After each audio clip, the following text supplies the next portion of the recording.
12-inch leather belt that is 2 inches long and a half a centimeter thick. I'll tell you that much. I'm glad Oh you my filled that God. in with leather belt when you said to. Anyway, um, Hey, you need to stop now. we're live. You need- hey, how y'all doing, America? It's What's going wonderful to on, see people? you again.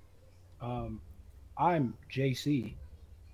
I'm JPeeps, and we've got a wonderful show for you this evening. We got a little bit of news where people kind of pointed out their destinations without knowing they were on live TV.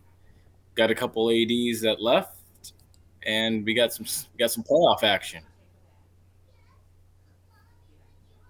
Anyway, so listen, let me break this down real presidential with y'all.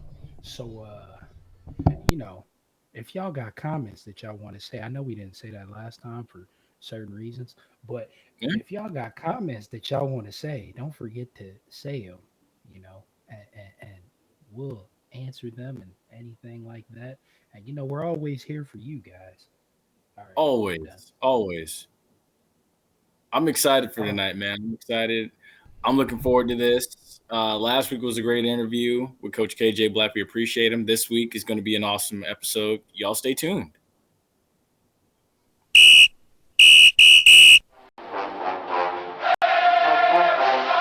Hey, what's going on, guys? This is JP, This is the Bug. this is JC, This is Flash. This is Denny Hendrix. and you are listening to And you are listening to and you're listening to. And you're listening to the Run and Gun Podcast.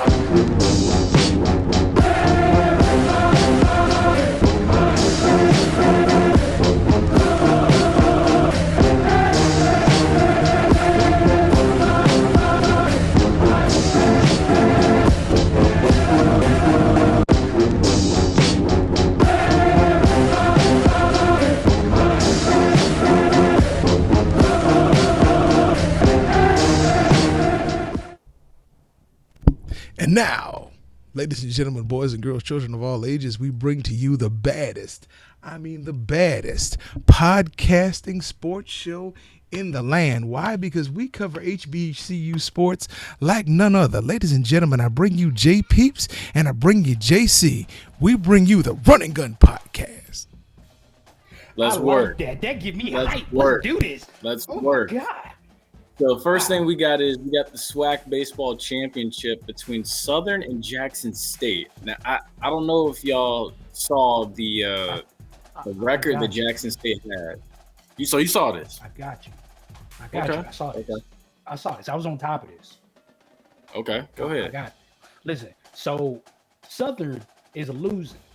Top of the ninth. 6-4.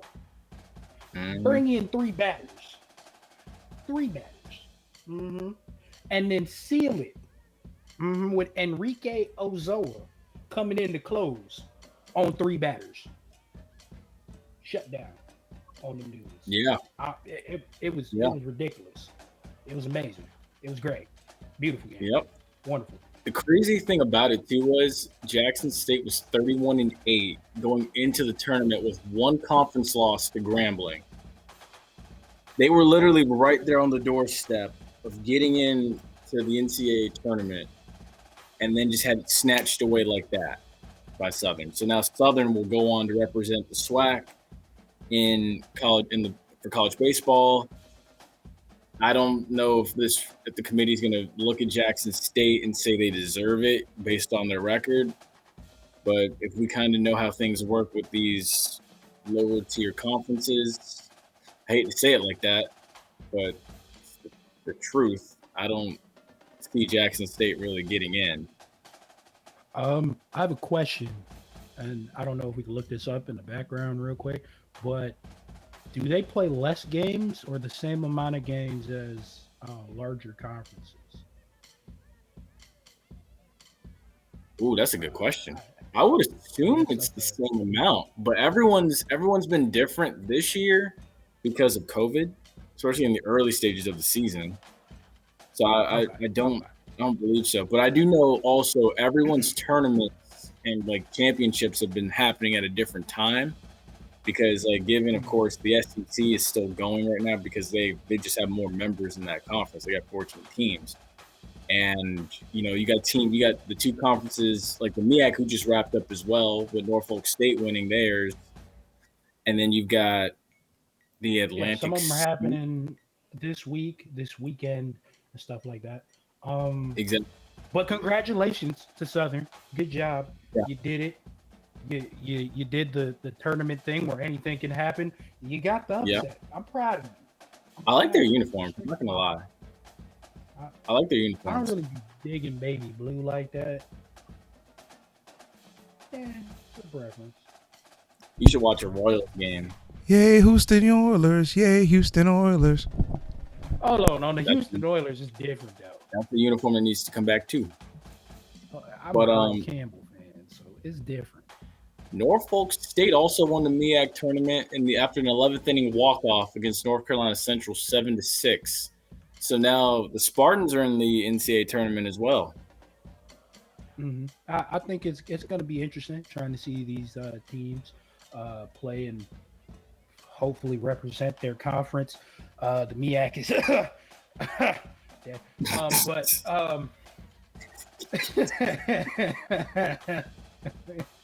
But it's wonderful to see. Wonderful to see some representation going on. We're waiting on the college football playoffs to take a page out of this tourney book. Just saying. Yeah. Anyway. Yeah.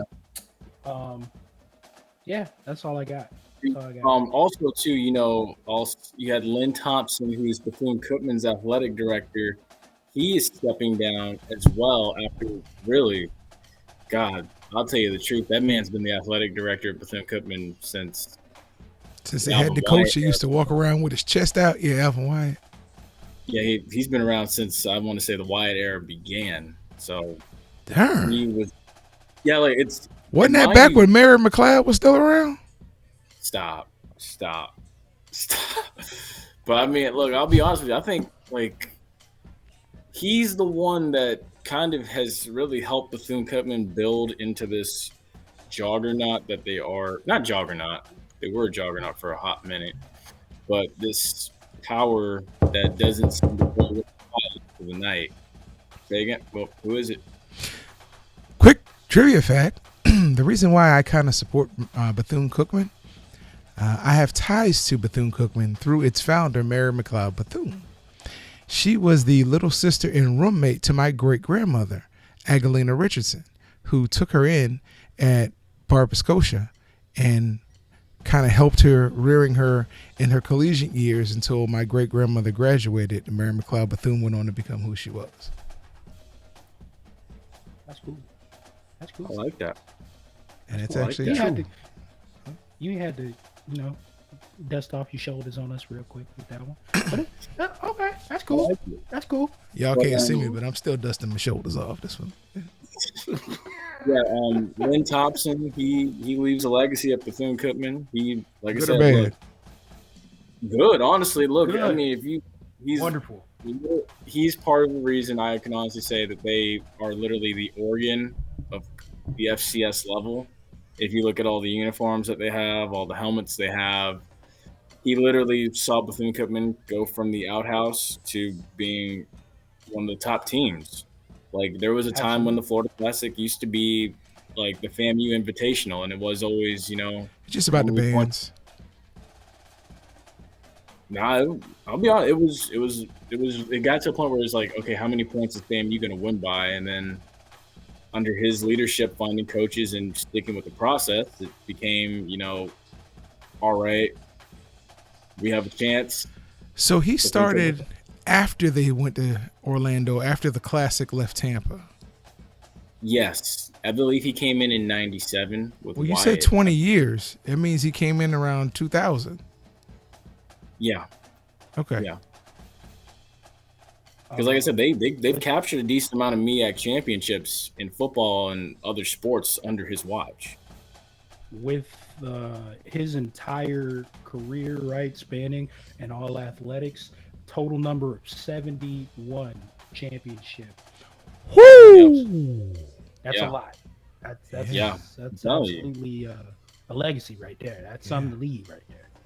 It's true. That's why I'm honest. I say it honestly. Look, good luck filling that position. I'll Good take luck. the job. I'll take the job. I'll take You it. go ahead. Put your papers in. When's Put he y'all stepping papers in. down? Has he stepped down yet? It's coming soon. If y'all can help us, we want to get him on for an interview. Anybody listening? Anybody watching? Help us get in touch with him. We want to get him on for an interview. That's great thinking. I do love that. Yes. Yeah.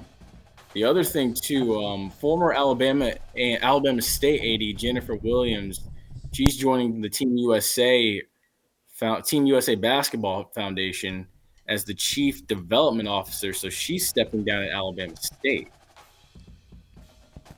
Wow. I ain't gonna lie, she Can we left get a her. round of applause for this black excellence that's going on here? We got a They're round leaving. of applause thing. I mean, honestly, It's still black excellence. that's a huge It's still stepping black stone. excellence. Come on now. That's a huge stepping stone for her. To be honest, At any she's point. she's the USA Basketball Foundation.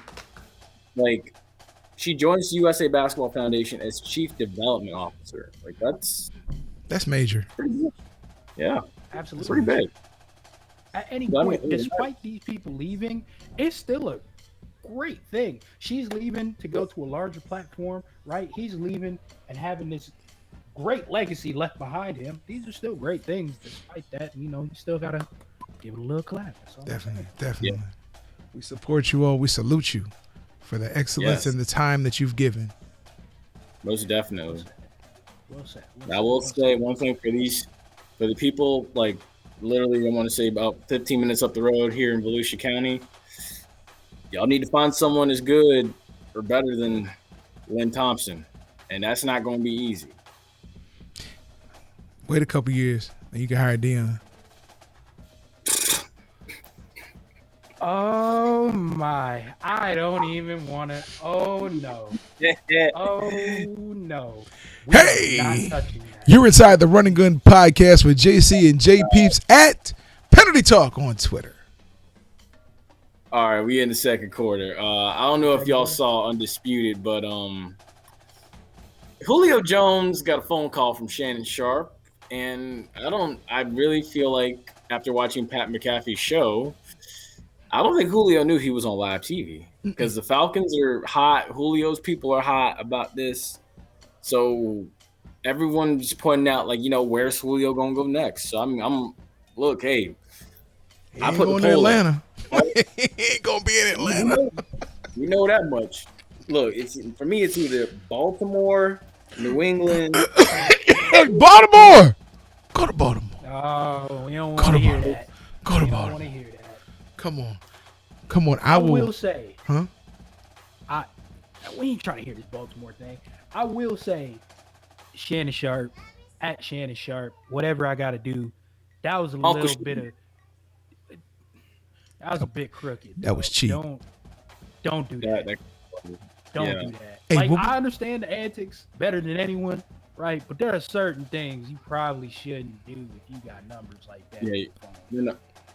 And then see, here's the other thing too. The lady that actually like kind of is the host in the background, like our producer, she even told him. Yeah. She told him tell him Make he's sure. on live TV. She told him to He say wasn't that. saying that. Hey, quick Exactly. question. What were those trucks that drove in the middle of the night and moved the Colts out of Baltimore? Oh, Sunflower. Right. They go into Baltimore too, Julio. Get a hold of one. We'll get your stuff moved right in. Oh Lord, we not touching this. We not touching this. New England. I know. That's all I I'm know gonna which one say. he voted. I know which one he voted for on that poll. New England. Honestly, hey, New England. No. Some people are saying New England. Somebody said Tennessee. Put them with I'm gonna AJ be Brown. honest with you.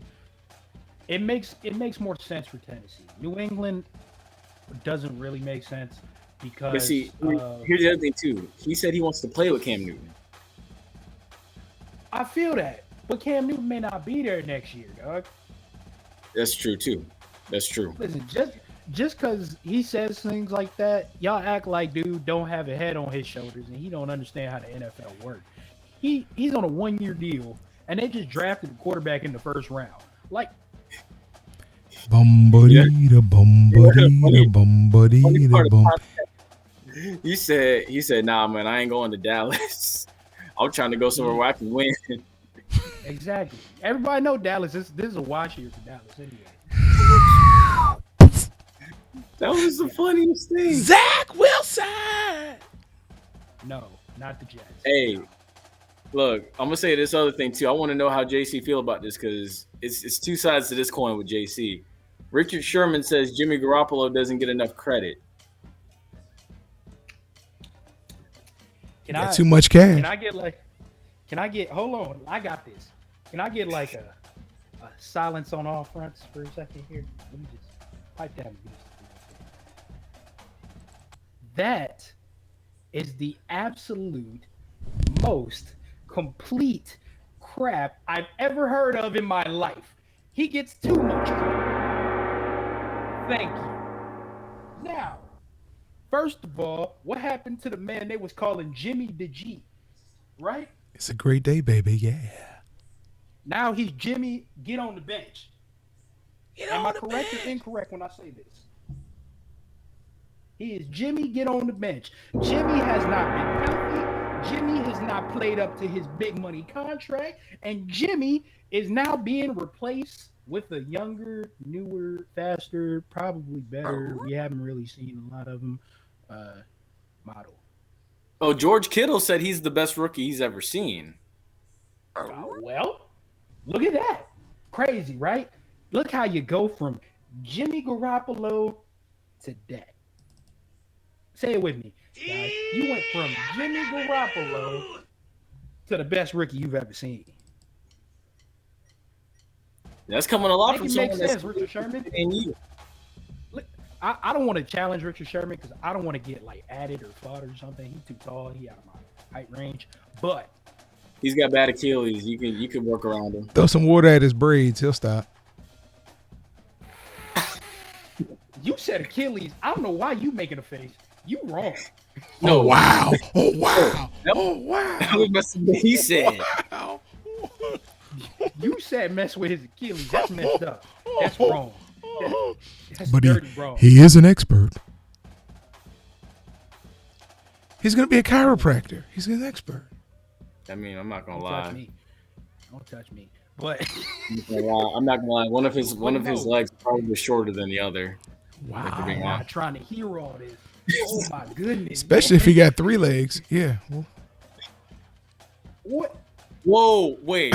keep going. Keep going. Just keep going. Yeah. Just keep going. Keep on rolling. Zach Wilson. Said his Zach. starting job must be earned in New York. By who? Who's there? Exactly. I know. That's the thing. So I'm like, look, you're going to be thrown into the fire, but I guess he's kind of using this as motivation to prepare himself to get work hit? as if. Yeah, but I was gonna say work as if he's not the starter. That way he's like more hungry. I don't know what he's back on the field. He ain't gonna be hungry. They're gonna give him a steady diet of defensive linemen. Oh Lord. You know what? I can agree with that because there's nobody in New York. We know this. What's out there in the vast concrete jungle? Who's their second quarterback? Ooh. Joe Namath. Who's their second quarterback? Who can actually you know what? bend over and take a Actually snap? play. Wait a minute. What? What? He can't play. Someone actually bend over. Yeah, I'm just gonna. Okay, we gotta be careful how we say stuff on this show. Okay. Joe Namath cannot play currently in the NFL. He can unretire. Good luck. Wait, I thought you can't because he's already in the Hall of Fame. I thought you can't.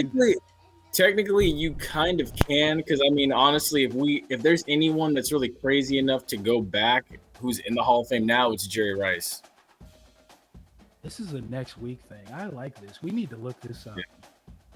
Everybody just do this separately so then we can talk about that next I week. mean, look, I'm curious. Jerry Rice and Brett Favre. Those are 2 people I know that would be willing to still do it. Be willing, but they can't do it, bro. That's why they were on that Copper Fit commercial. Yeah. Yeah. Oh yeah, this feels good. Yeah. Brett Favre. Favre. It's funny.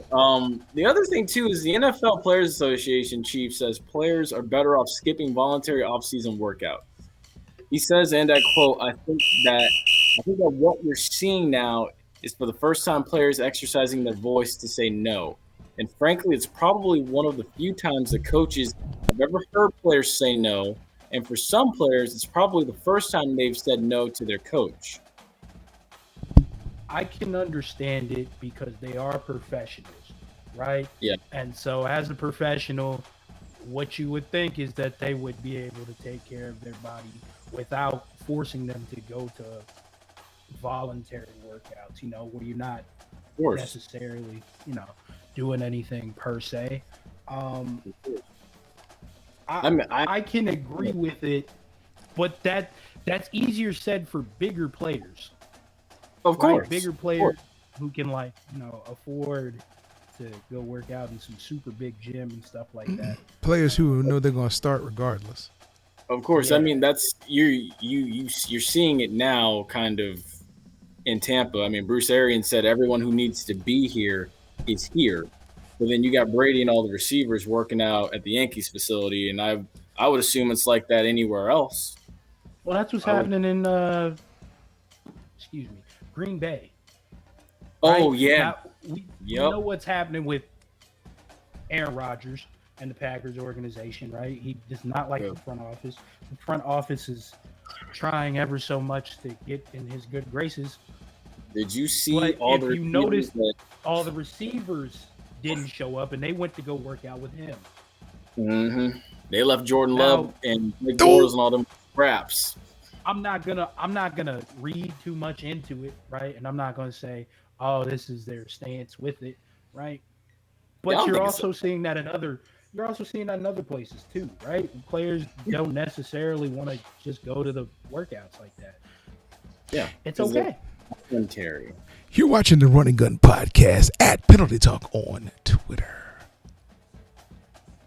So now I do too. For the NBA, I don't know if y'all saw it, but the opening round of the playoffs, Ja Morant, he did what he had to do against the Warriors. He put the final nail in the coffin on them in their building, I believe. I came away impressed. I was like, oh, okay. Now you're impressed. I mean, I knew he was going to be a baller regardless. We weren't impressed last year when he was doing work. He was doing work, and then didn't he get injured? Unfortunately, I'm just saying. I want to talk about impressiveness now. Y'all wasn't talking about it then when the impressiveness was starting. I mean, I remember the impressiveness at Murray State. It was Marquette. Yeah, it was Marquette. Oh my God! Marquette. Yeah. But I'm just saying, his rookie year, I like the Grizzlies though. I like them. Would a healthy Klay Thompson be a significant difference?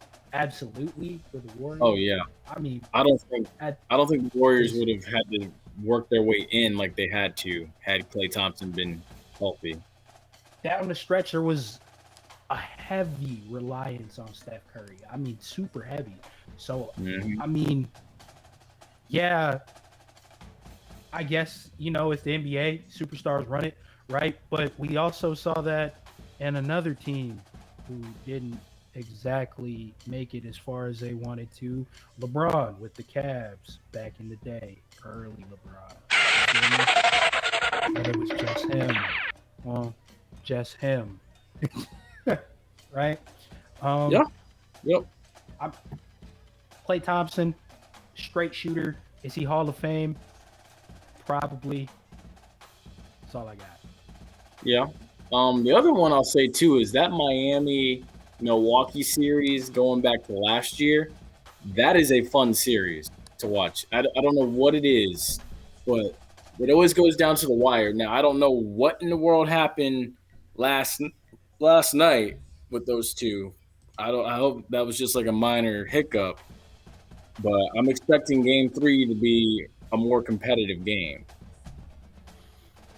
I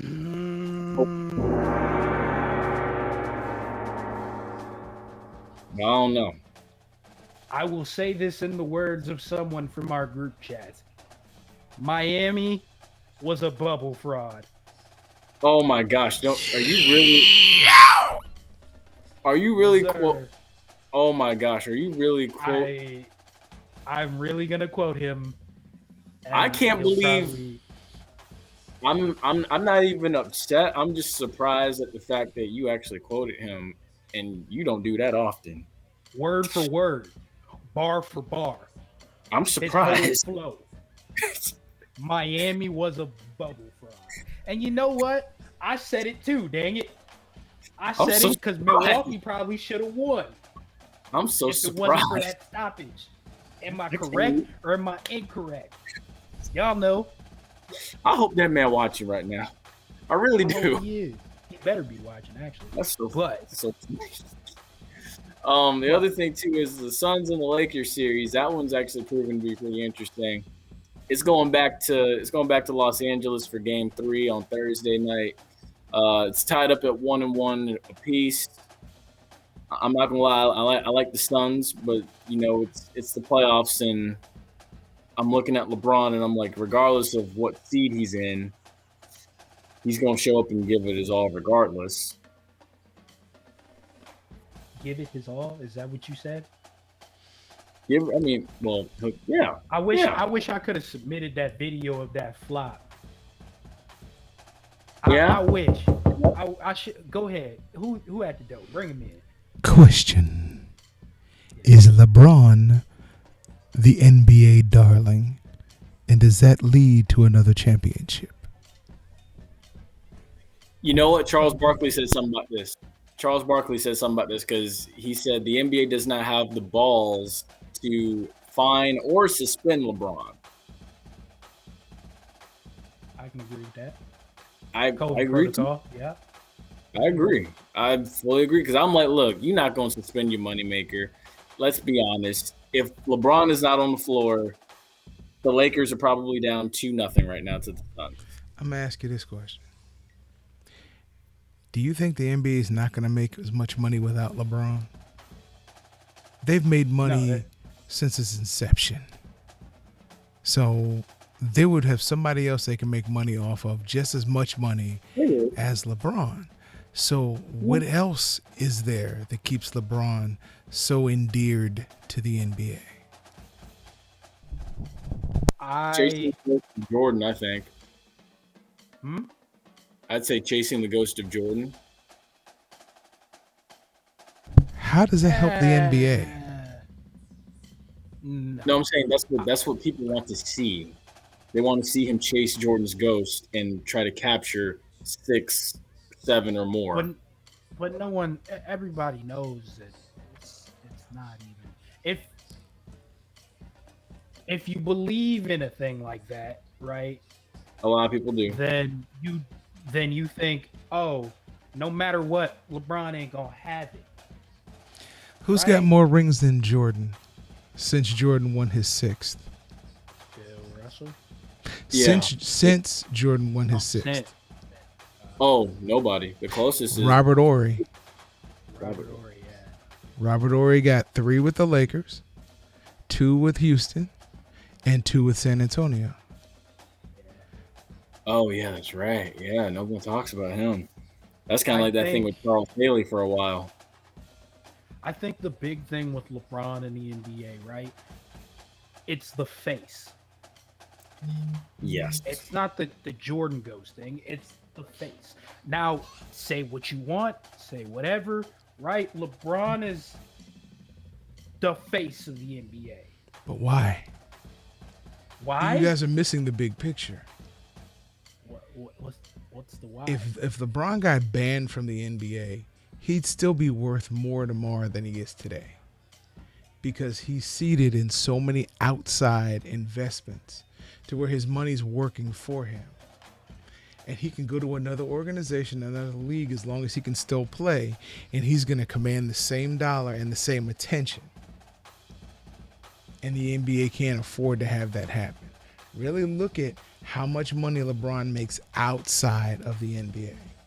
And I'm not talking about with his shoe contract. I'm talking about other ones. Because the reason why Jordan was indebted to the NBA was his money at the time was tied to his performance. LeBron's money is not just tied to his performance. That's true too, I would say. Because I will say Jordan added an international culture to the game. LeBron does bring his own flair to the game as well, you know, like with his schools and everything like that. His community work. I wouldn't necessarily say it's the threat of LeBron going to another league, because it would LeBron really go to another league? I said if the NBA if they just suspended him. But the threat is there. Yes, he could. You know how much China would give him? Do you know how much Italy would give him? You know how much, Australia would give him? They would break their own bank to bring him there. And now he becomes a global standard rather than just a global NBA standard. He gives credence to the other leagues that people are currently playing in and trying to get to the NBA. And it doesn't matter how much he makes, even though he's going to make way more. It doesn't matter because he's leaving. They kick him out. He's leaving at the top of his game. And he's got so many investments that even if he couldn't play in another league, he's still making more than anybody in the NBA. But I wouldn't say this is about kicking him out, though. I mean, I'm just saying, if you suspend him, and he gets that upset, and he's like, "I'm not coming back." I'm just saying the NBA is very easy on how they deal with him. But I'm sorry, this is your show. That's a high extreme for me. That LeBron would just get so mad because he was suspended that he just jumped to another league. And I understand what you're saying about the money umbrella, right, with the league. But the NBA, it still has other faces, right? It still has the good graces of the Olympics, right? Showing that this is where the best ball is played. Take a look at one thing for me. What do you see changing in the NBA right before your eyes? And it's been happening since Manu Ginobili. Oh, it's been influx happening of international players. It's been happening since Steve Kerr, John Paxson, John Stockton, Steve Nash, Jeff Hornacek, Jason Williams. I mean, but shooters, more 3-pointers. The color of them. Oh yeah, white. Well, so now because in the 80s when Reagan was president, you had a contingent from China that came over and said, "We love your NBA. It gives the black athletes someplace to go." This truly happened. You can look it up. This truly happened. And since then, they were on a pattern of how to change the face of the NBA. Are these all good players? They're great players. You got great players on every continent. They're trying to change the faces of the NBA. So if you have a LeBron who leaves and goes to another country to play, that kind of hurries up your mission and kind of puts it out there for people who can't see it. Now, I'm not saying he will. It is extreme. But do they want to take that chance? I'm sorry. You're watching the Run and Gun Podcast at Penalty Talk on Twitter. Oh, that was good. We have to argue about this another time. Yeah. So now we're on hot topics. There's something else that was interesting as well. And hot topics. Really, I believe it was 11 straight. It's not even 10 straight anymore. The Rays have won 11 straight games. They are at the cream of the crop with the Red Sox in one of two of the toughest divisions in Major League Baseball as it stands right now. And they're doing this with what? A limited amount of money to work with compared to the other teams in their division and in the league, really. Limited amount of money? because I'm gonna read it off like this: the payrolls in the American League East, the Yankees have 201 million, the Red Sox have 189 million, the Blue Jays have 141 million, and the Rays are working with 62 million. Cheap. So they're just not. Right. They're They just never not spend spending money. that money. Right. They never spend They- money. Right? And it's Yeah, we know they never spend money. yeah, That's because why they. I they're- mean, hey, look, I spending mean, money, they, right? they just let Willie That's- Adamas go. I was gonna say There's no cap in the baseball. Yes, it is. It's a Right. luxury There is? luxury tax. Yes, Yeah. but the Rays will never even get a quarter of the way there. Yeah, never. You let your World Series ace go. Yeah. You just Which pull was somebody crazy. out the farm system and bring somebody else up. That's just sorry. But I'm gonna stay out of this. I'm not gonna lie though. The way that they like just go out and find guys and have been making this work has been impressive. And I will say it is impressive no matter how much crap we give the Rays because they never spend any money and they won't move to actual Tampa. I'm not gonna lie. But this is hurting them. This is hurting them because who can you latch onto as a fan? Who can you latch onto and wear their jersey and be like rooting for them every year? Who? Because as soon as they get good, if you're not Evan Longoria, as soon as they get good, they go somewhere else to get paid. I'm sorry. Go ahead, but you guys. That is true. I mean, because I'll be honest with you, there's a lot of guys. There's not a lot of guys. There's a lot of people around here that still to this day. Well, I guess it kind of is a little bit opposite. There's a lot of people here that still walk around here wearing Wade Boggs jerseys and BJ Upton. I was gonna say BJ Upton. I was gonna say Carl Crawford because he was here for a long time. People still wear like Wade Boggs, Fred McGriff, Kiermaier. Kiermaier, yeah. Now, see, they're gonna hold on to Kiermaier because that's the new golden boy. They're gonna hold on to him for as long as they can. Because once Kiermaier, I will say, even without walk. the keeping of stars, right? When they get good, it's worked as of recent history. But it hasn't worked. It got you to the World Series, but you can't get more than 10,000 people to come see a game. See, and that's the other problem, and I blame Stu Sternberg and even the mayor. With that argument, there's still declining rates of baseball attendance everywhere. Still, the Rays have other things that also go on with them too. It also has to do with stadium placement. It also has to do with other things about feelings about the stadium they play in. Because I'll be honest with you, from what I've seen, Mayor Jane Castor and the city of Tampa is ready to welcome them. They had a spot picked out for them and everything. And I've even talked to a lot of people. They're like, hey, look, if the Rays were in Tampa, we would go every night.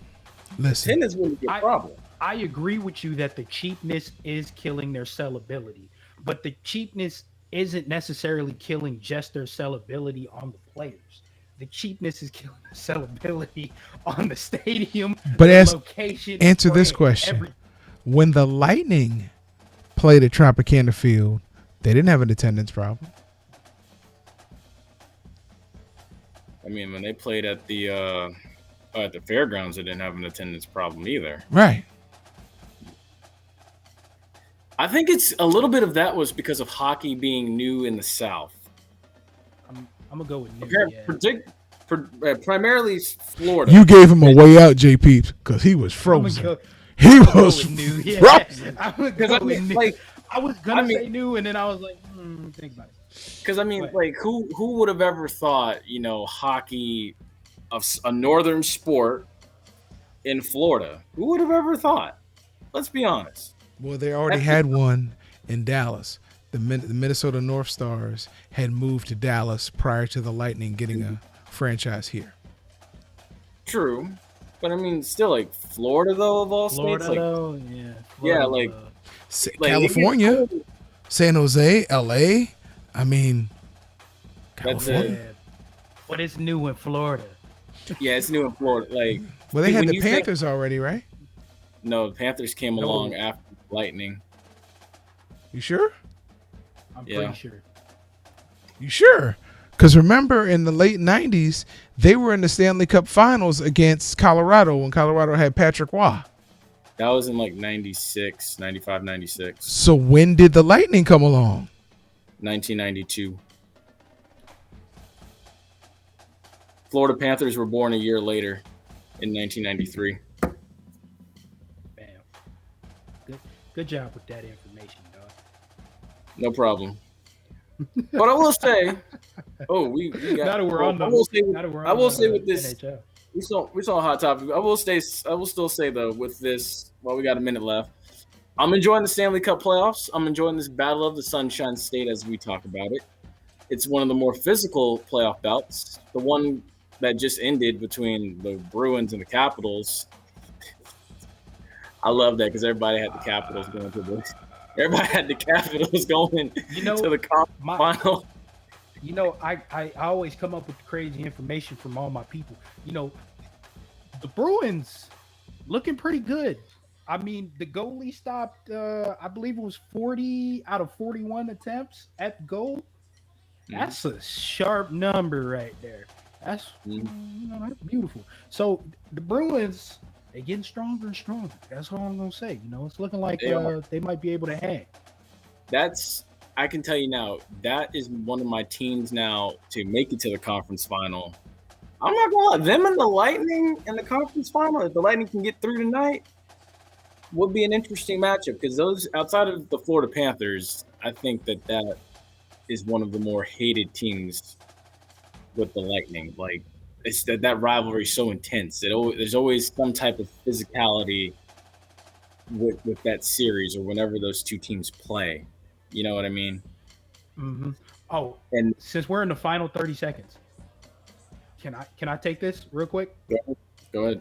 All right. So listen, if you're one of those NHL fans and you happen to end up at this here point in your life, right? And I'm about to say, go Lightning. We're glad to see you in there. Go Lightning. Another one back to back, maybe, like the cover of Lethal Weapon. If you got things to say about the way they handle the cap, you know dang well that everybody does it, and you need to calm down with it, and you need to relax. All right? Cool. Speaking of, they're already up 1-0 at the end of the first period. Go Lightning. All right. They got the best chant at the end of a game. Talking about Tyler Johnson. We got the best Johnson. We got the best Johnson. We got the best Johnson in the world. Oh, Lord. Oh, yeah. Lord. But that's the cheer they do. Thank you so much for joining us. That's the cheer they do. I need to go to the Lightning game to clarify this. You do, because my dad was freaked out when he saw this. He's like, oh, this is awesome. This is awesome. Oh, God. All right. Okay. Thanks for joining us, guys. I'm Jay Cee. I'm JPeeps. Don't forget to follow us on all of the things down here on the bottom of the screen right here. If you need to talk to us, Flag on the Play Sports at Gmail, Spotify, Penalty Talk, the Run and Gun Podcast, YouTube, Penalty Talk. Don't forget Facebook, Penalty Talk. Yeah, Facebook, Penalty Talk. Instagram at Throw Flags. You can Throw Flags. Flags. And I like that. Wow. And that was actually pretty good. And we'll see. I don't know. Have fun. I don't know. Mm-hmm. Take us out of here. Go Lightning. Go Lightning. He said, "Go Lightning." Take us out of here. What are we? Ooh. Oh, what's up? Sorry for the bit of lateness. There's been some technical difficulties, but we are beyond that now. Yes, sir. I'm Jay Cee. I'm JPeeps. Welcome to another episode of the Running Podcast. Wonderful episode for you today. Lots of stuff to talk about. An amazing episode. Lots of stuff to talk about in the NFL.